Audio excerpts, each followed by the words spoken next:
విఠల్ రెడ్డి మాజీ ఎమ్మెల్యే వర్గీయులు C cadre లీడర్లు అంటే కాంగ్రెస్ పెట్టింది సి క్యాడర్ వాళ్ళకు మనం పెట్టింది కాదు.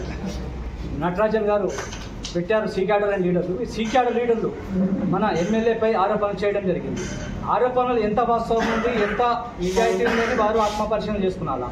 ఆ సి క్యాడర్ నాయకులకు ఒకటే కోరుకుంటున్నాం, మీరు మళ్ళా స్థానిక ఎన్నికల వరకే మీ ఉనికి, స్థానిక ఎన్నికలు అయితే మళ్ళీ పార్టీ మారుతుంది. మీకేమన్నా సి క్యాడర్ లీడర్లు మీకు అసలు కాంగ్రెస్లో గుర్తింపే లేదు.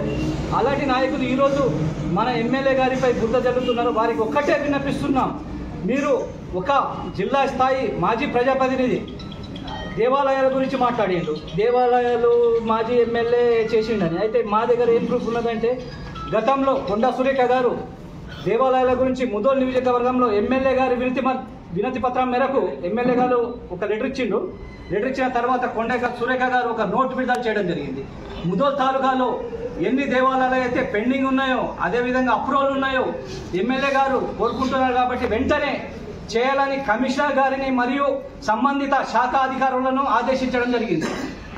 ఆదేశించిన పిదుప తర్వాత ఏం జరిగిందంటే, మన విఠల్ రెడ్డి గారు నేను చేసిన అని చెప్పుకుంటున్నారు. మళ్ళీ జిల్లా స్థాయి మాజీ ప్రజాప్రతినిధి నీ ఊళ్ళో నీ సొంత గ్రామ పంచాయతీ మాలంగిలో ఎవరు అప్రూవల్ తెచ్చిందో నువ్వు ఒకసారి విమర్శన చేసుకోవాలని నేను మాజీ ప్రజాప్రతినిధి కోరుకుంటున్నాను.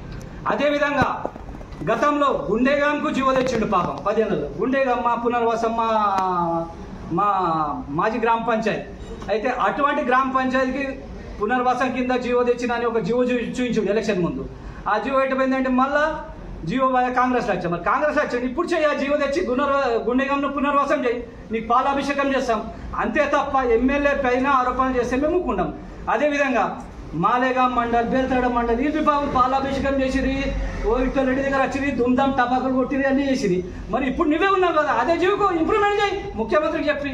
అసలు పనులు చేయి కనుక ఎమ్మెల్యే గారి వల్ల ప్రభుత్వం దిగి వచ్చింది. బాసర్లో ఎమ్మెల్యే గారు ధర్నా చేస్తా అంటే ప్రభుత్వం దిగి వచ్చి బాసర్కు దాదాపు 160 కోట్లు కేటాయిస్తుంది మాస్టర్ ప్లాన్లో. అయితే అటువంటిది మేము చేసినామని చెప్పుకోవడం సిగ్గుచేటు. మేము ఒక్కటే కోరుకుంటున్నాం, మీకు ఏదైనా ఉంటే నీతి నిజాయితీ నియమావళితో మాట్లాడాలి తప్ప మీరు ఇష్టం వచ్చినట్లు మాట్లాడితే మాత్రం మీ మీనాక్షి నటరాజన్ గుర్తు మీ సి క్యాడర్ లీడర్లని మీ మీద ఆల్రెడీ ఇంటెలిజెన్స్ నివేదిక పోయింది, మీరు త్వరలో పార్టీ మారుస్తున్నారని. కాబట్టి మీ ఉనికి చాటుకోవడం లోకల్ ఎలక్షన్ కోసం తప్ప మీరు ఇలాంటి జిమ్మికులు చేయకండి. మేము దయచేసి మీకు ఒకటే కోరుకుంటున్నాం, అభివృద్ధికి సహకరించండి. అభివృద్ధికి సహకరిస్తే మేము సహకరిస్తాం.